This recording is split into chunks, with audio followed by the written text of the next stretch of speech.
வடக்கு தெற்கு கிழக்கு மாவட்டத்தின் சார்பில் ராயபுரம் பகுதியில் சிறப்பான முறையிலே நடைபெற்றது. இந்த கூட்டத்தில் நலத்திட்ட உதவிகள் பொதுமக்களுக்கு வழங்கி எப்போதுமே ஆட்சியிலே இல்லை என்றாலும் கூட அனைத்து இந்திய அண்ணா திராவிட முன்னேற்ற கழகத்தை பொறுத்தவரை நலத்திட்ட உதவிகள் வழங்குகின்ற ஒரு மாபெரும் முக்கியம் அனைத்து இந்திய அண்ணா திராவிட முன்னேற்ற கழகம் என்ற வகையில் இன்றைக்கு இந்த கூட்டத்தை பொறுத்த ஒரு எழுச்சியான முறையில் நடைபெற்றது தெரிவித்து வேண்டேன். என்னன்ட்டு அந்த பக்கம் அந்த பக்கமா குடும்ப சொல்லுங்க.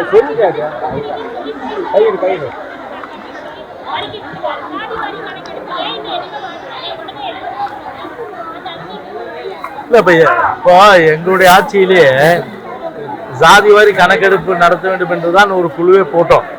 அதனால ஜாதி வாரி கணக்கெடுப்பு நடத்த வேண்டும் என்பது ஒரு நல்ல கருத்து. அது விஜயம் சொல்லியிருக்காரு, அது தவேகாவுடைய தலைவர் விஜயம் சொல்லியிருக்காரு. பொதுவாக திமுகவுக்கு வந்து இந்த சமூக நீதி என்ற அந்த அக்கறை கிடையாது. அது சமூக நீதின்னு பார்த்தீங்கன்னா தமிழ்நாட்டை பொறுத்தவரை இருவரும் தலைவர்கள் தான். குறிப்பாக பார்த்தீங்கன்னா இதே புரட்சி எம்ஜிஆர், அதே போல் புரட்சி தலைவி அம்மா. ஏன்னா புரட்சி தலைவர் தான் என்ன பண்ணாரு, அதாவது பழங்குடியினருக்கும் ஆதிராவிடருக்கும் 18:1 இருந்தது. அப்போ வந்து பார்த்தீங்கன்னா பிற்படுத்தப்பட்டவருக்கு அது 20 இருந்ததை 50 ஆக்கினார். அது அப்போ 50% வந்து பிற்படுத்தப்பட்ட சமுதாயத்துக்கு அது 50% ஆக்குனது புரட்சி எம்ஜிஆர் தான்.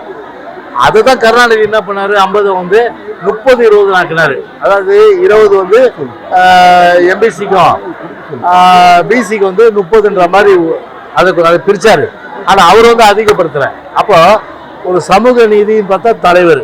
அதே போல சமூக நீதி வந்து முழுக்க முழுக்க பார்த்தீங்கன்னா வந்து 69% இடஒதுக்கீடு அன்னைக்கு வந்து பார்த்தீங்கன்னா உச்சநீதிமன்றம் அது 50% குறைக்கணும்னு அடிப்படையில் பார்த்தோம். நாங்கள் வந்து கருணாநிதி தான் சும்மாந்துட்டு இருப்பாரு பயந்துட்டு. ஆனால் நாங்கள் பொறுத்தவரையில் என்ன பண்ணோம்னா அம்மா வந்து உடனடியாக வந்து prime minister all party meeting நடத்தி இங்கே ஆல் பார்ட்டி மீட்டிங் நடத்தி நான் பிற்படுத்தப்பட்ட நலத்துறை அமைச்சர் நான் அன்னைக்கு ஆல் பார்ட்டி மீட்டிங் நடத்தி இங்கே உள்ள ஆல் பார்ட்டி மீட்டிங் நடத்தி அந்த ஆல் பார்ட்டி லீடர்ஸ் எல்லாமே வந்து டெல்லிக்கு கூட்டு போய் நரசிம்மராவ் அன்னைக்கு பிரைம் மினிஸ்டர் அன்னைக்கு அந்த நரசிம்மராவ் பிரைம் மினிஸ்டர் வந்த காலகட்டத்தில் அதாவது அமெண்ட்மெண்ட் வந்து கான்ஸ்டியூஷன் அமெண்ட்மெண்ட் 9வது ஆர்டிகலில் சேர்த்து அது மட்டும் இல்லாமல் எல்லா மாநில முதலமைச்சர் லெட்டர் எழுதி இன்னைக்கு 69% இடஒதுக்கீடு நம்ம வந்து பெறோம்னா அது புரட்சி தலைவி அம்மா தான். அப்போ நீங்க கணக்கெடுத்துங்க. அப்போ டிஎம்கே ரோல் என்ன இருக்கு சமூக நீதியில? சும்மா வந்து பார்த்தீங்கன்னா வந்து ஒரு திட்டம் செஞ்சுட்டா சமூக நீதியா? அவன் ஆண்டாண்டு காலம் அவனுக்கு வந்து இடஒதுக்கீடு. ஏன்னா 1921 கம்யூனல் ஜியோ போட்ட முதல் மாநிலம் நம்முடைய தமிழ்நாடு. ஏன்னா அதுக்கு ஒரு பங்கம் வரக்கூடாது, அதுக்கு ஒரு பாதிப்பு வரக்கூடாது. அப்போ பாதிப்பு வராத அளவுக்கு முழுமையாக பாதுகாத்தது அம்மா.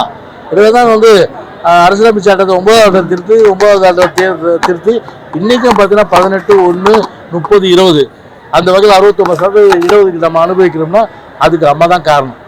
இப்போ நீங்கள் மேடையில் பேசும்போது விடுதலை சிறுத்தைகள் மார்க்சிஸ்ட் கம்யூனிஸ்ட் கட்சியெல்லாம் வந்து அந்த கூட்டணியில் கூறிக்கிட்டு இருக்காங்க அப்படின்னு எதிர்கட்சிகள் மீது இந்த திடீர் தரிசனம் எதற்காக? இல்லை இப்போ நான் என்ன சொல்கிறேன்னா, இப்போ அவருடைய இப்போ திருமாவளவனே பல விமர்சனங்கள் வச்சுருக்காரு இல்லையா? அதுலேருந்து தெரிஞ்சுக்கலாம் நம்ம.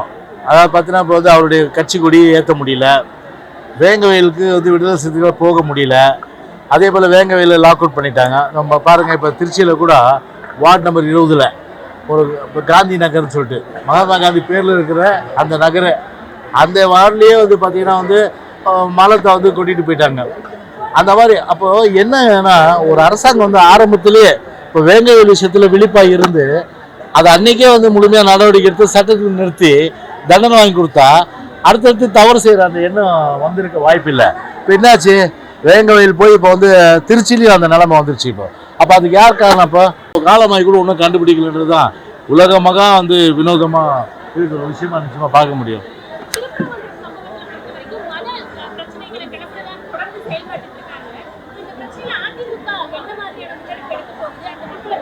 இல்லை எங்களை பொறுத்தவரை வந்து பார்த்தீங்கன்னா நிலைப்பாடு ஒன்று தான், மத நல்லிணக்கம். அதனால தான் எங்கள் அம்மாவுடைய ஆட்சியில் சரி, அதே போல் அந்த எடப்பாடி ஆட்சியில் மத கலவரம், ஜாதி கலவரம், இனக்கலவரம், எந்த கலவரம் இல்லாமல் முழுமையாக தமிழ்நாட்டுக்கு பாதுகாப்பு வந்து எல்லா தரப்பட்ட மக்களுக்கு இருந்தது. ஆனால் இந்த ஆட்சியில் அது மாதிரி இருக்கானா? இல்லை. அதனால் இப்போது என்னென்ன மக்கள் சொல்கிறது, இப்போது ஒரு மாவட்ட ஆட்சியருடைய தலைமையில் ஏற்கனவே அம்மா காலத்திலே ஒரு வந்து கமிட்டி இருக்குது. அதாவது வந்து எல்லா மதத்தை சார்ந்தவங்களையும் மெம்பராக போட்டு அந்த மாவட்டத்தில் இருக்கிறவங்க குழுவை போட்டு அவ்வப்போது அந்த குழு வந்து விவாதிக்கிறேன்னு போட்டிருக்கு. அது நான் கேட்குறேன், அந்த மாதிரி மதுரையில் அந்த மாதிரி வந்து அந்த ஒரு ஆர்டர் இருக்குதா இல்லையான்னு கூட எனக்கு தெரியாது. அந்த ஆர்டர் எடுத்து பார்க்க சொல்லுங்க முதல்ல, உத்தரவை, அம்மா போட்ட உத்தரவை. அதன்படி இந்த பிரச்சனை வந்து இரு மதத்துக்கிட்டே வந்து அந்த கருத்து வேறுபாடு வர்றதுக்கு முந்தையே அதை வந்து இவங்க என்ன பண்ணியிருக்கலாம், அதுக்கு உண்டான அந்த வந்து அந்த மத நல்லிணக்க அந்த குழுவை அந்த மாவட்ட ஆட்சியர் தலைமையிலேயே அன்னைக்கு பேசியிருக்கணும். பேசினா முடிஞ்சிருக்கோம். அதை விட்டுட்டு தும்ப விட்டு வாழை பிடிக்கிற கதையா எல்லாம் வந்து ப்ரிவென்ஷன்ஸ் பண்ணுறதுன்ற மாதிரி ஆரம்ப கட்டத்தில் செய்யாமல் அப்போ அவங்க வந்து போராட்டம் பண்ணணும், ஒரு இந்து அமைகள் தோன்றி இவங்க ஒரு கருத்து அவங்க ஒரு கருத்துன்னு இப்படி வந்து ஒரு முட்டல் மோதல் அந்த போக்கை உருவாக்குறது யார்? மக்கள் சொல்கிறது இந்த ஆளும் வர்க்கம் தான் வந்து உருவாக்குதுன்னு சொல்கிறாங்க. ஏன்னா பொதுவாகவே பார்த்தீங்கன்னா மக்களுடைய பிரச்சனைகளை திசை திருப்பணும். ஏன்னா இன்றைக்கி விலைவாசியிலேருந்து சட்ட ஒழுங்கு வந்து எல்லா பிரச்சனைகளும் இன்றைக்கி பார்த்தா அவ்வளோ இன்றைக்கி மக்கள் அதிருப்தி இருக்குது. அவ்வளோ வந்து பாலியல் வன்கொடுமைகள், அது மட்டும் இல்லாமல் எல்லா விதமான அளவுக்கு பார்த்தீங்கன்னா அத்துமீறல் அநியாயங்கள் எல்லாமே இருக்க சூழ்நிலை. மக்கள் பொறுத்தவரை அதை மறக்கணும். அதை மறக்கிறதுக்கு இந்த மாதிரி ஏதாவது பார்த்தீங்கன்னா மக்களை வந்து ஒரு பிரித்தாழ்வு சூழ்ச்சியை இவங்க செய்கிறாங்கன்னு சொல்லிட்டு இன்றைக்கி இருக்கிற பொதுமக்கள்லேருந்து கற்றறிஞர்லேருந்து சொல்லப்படுகிற கருத்து இது. அதனால் அரசு போய் பிரித்தாழ்வு சூழ்ச்சி பண்ணலாமா? அது பிரித்தாழ்வு சூழ்ச்சி பண்ணக்கூடாது. யாரு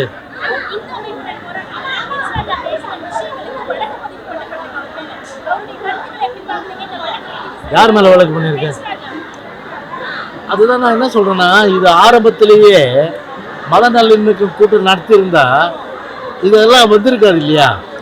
இது வந்திருக்க வாய்ப்பு இல்லை.